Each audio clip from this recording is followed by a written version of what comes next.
Hey, it's Mike Sylvia with New Bedford Guide. We're here to talk to our mayoral candidate, Charlie Perry. He's running for mayor this year. And we're going to talk to him and see what he's about. A lot of people, he's very popular on social media. We started the political group.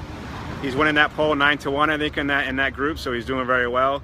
Police officer for 20, 30, almost 30 years. So we're going to talk to Charlie, and he's going to tell us about him. So go ahead, Charlie, tell me what we're here for.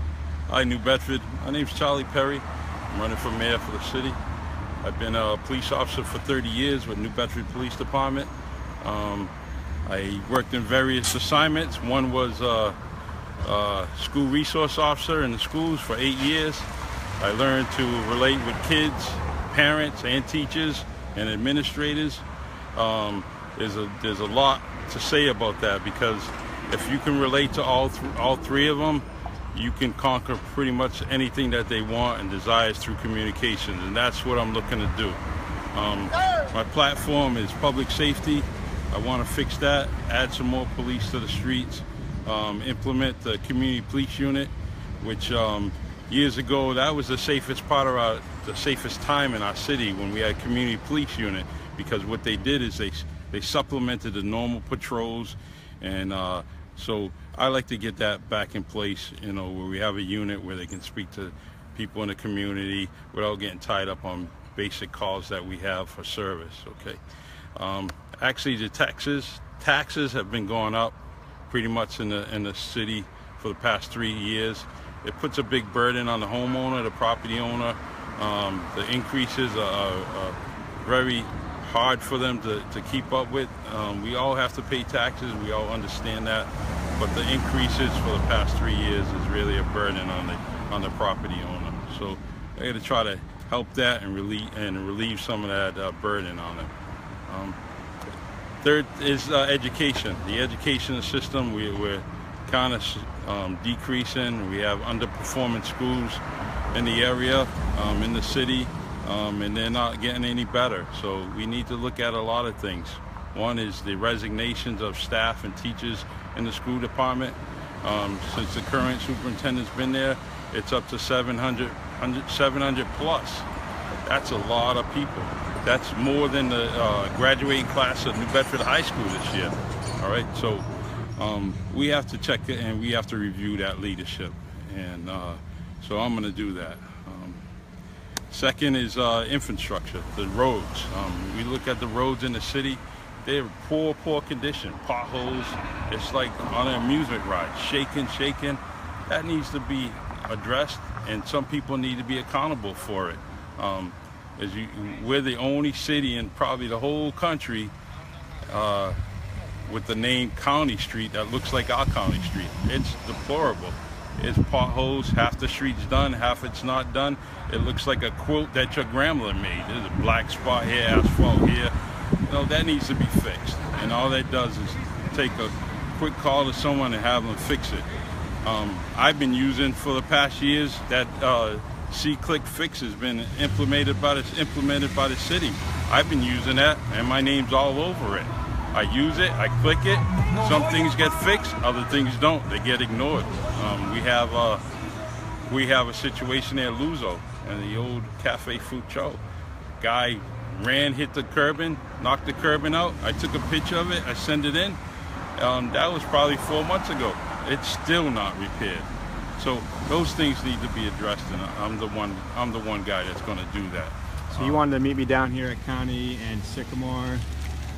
We were kind of checking out this pothole here, and I think you were talking about these patches here. And that's one of the biggest things I've noticed when I do hear about like grant money coming into the city and stuff, is people say, hey, what about County Street? That's always comes up with County Street. Yeah, I mean, you've been all over the country. I've been all over the country. And where do you go in a town or city that's named County Street and it looks like this? County Street is probably the best looking street in every town or city throughout the country.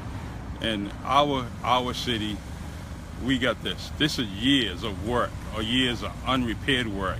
It's constant, over and over and over again. We have to straighten this out, we really do. I don't know, well, I do know how to do it, and what you do is just make people accountable, and I'm going to do that. So you said public safety is your number one issue? So why is that? Well, it's just the crime rate. I mean, look, we have a shot spotter in the city. That's because, guess what? Shot spotter is because of gunfire, and we have that in the city, and it goes off every day. Not every shift, but it goes off every day.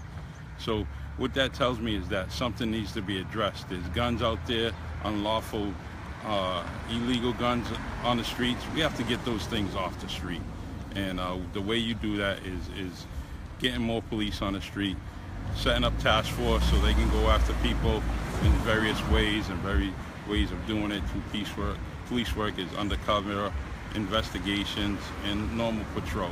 So, in the community also. That's another thing, that with public safety, you need to empower these community groups. You know, we have them all over the city. Start and empower them. Make their word and their desires and concerns to be part of the policing of this city. We need to get back to that, and that's what I want to do. So what would be some changes you'd make if you were elected mayor? One is I'm going to try to, like I said, relieve that tax burden. You know, some people need a decrease in their taxes. We can do that with Chapter 41 law in the books. Anyone 70 years or older fills out an application, brings it down to City Hall, and their taxes get reduced $300. Another thing is to make people aware of abatements. Sometimes abatements can be done every year on your property. Do that. That reduces your taxes also. So those things need to happen. You know, help out the city, help out our citizens. They want to be here. You know, we have the meal tax for residents, business owners. We want to kind of eliminate that. That's another burden on a small business owner downtown or around the city. A meal tax? They're already paying tons of taxes. Let's try to relieve some of the pressures, and that's what I want to do. I want the city of New Bedford to make me accountable for some of the things that I'm saying right now, and also make me accountable for things that are in the future that may come across. So you're a police officer. So what would happen if you did get elected mayor? You couldn't do both, could you? No, I couldn't do both. So what I would do is, once getting elected, I would have to use up some of my time, wait until I'm sworn in January, and then I'll resign and kind of put my pension on hold for a little while, and then go from there. Whenever I'm done with the politics in City Hall, then I'll find another job, and I'll dip into my pension too. Yeah, so tell us something that maybe someone doesn't know about you. Obviously, they know Charlie Perry, the officer, and you're popular on social media, but what is something they might not know about you? Oh, I'm a self-published poet. I write poetry. I love doing it. I've been in and out of venues throughout the city. I also coach sports, football, basketball. Love doing that. I did it at Bishop Conley High School, Bishop Stain High School, New Bedford High School, and at Keith. I love doing it. Wish I could do it, but what happens is my schedule doesn't allow me to do that, so I can get to the kids at 2:45, 3:30. But I like to get back into coaching eventually when time permits. I'm married with children, grown up. I have grandchildren. They call me Papa. I love it. One of the best feelings I get every day is my grandchildren saying, "Hey, Papa, Papa."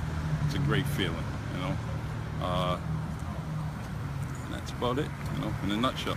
So you're talking to a lot of people. Before we went live, I'd say about 20 people recognize you, wanted to shake your hand. What are some of the things they're telling you? Oh, they're saying, I like Charlie Perry, you know, they really, real strong support in the city. And some of the concerns are pretty much what I'm talking about, the potholes, so on and so forth. They just want that to be done, the crime. You know, sometimes you can't even sit in your backyards without hearing some scuttlebutt in the area, and so they just want some safety. But everyone loves their city. If they're here, they love it. There's a lot of other places we can go. One thing I talked about just a few days ago is the opiate addiction problem, and you have to, you know, we got to fix that. We got to help out. What we do is we set up prevention programs, and we set up addiction programs. We have a lot of different venues throughout the city, but we have to establish a strong, concrete venue so people could go to those venues. But prevention is key, and that's what I'm working on now.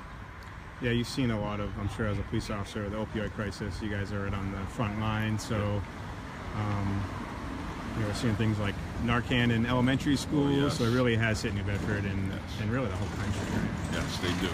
And the federal grants are out there just for Narcan, and they definitely want to address they're trying to address the issue. What we have to do is look into some prevention matters. That's something that we can do. We can definitely do it because they're out there. Just got to search and find it. So what's the best way for people to contact you? You got social media, website, stuff like that? I have on Facebook, I have the Committee to Elect Charlie Perry. I also have Charlie Perry Connection on Facebook, and I have my own personal page. Those are the best ways to reach me. I also have a gmail.com. Right. So for some reason I don't have any questions coming out on Facebook, but I know they're there. So I'm sure you go back in there and answer the questions. Yes, I will. I have no problem.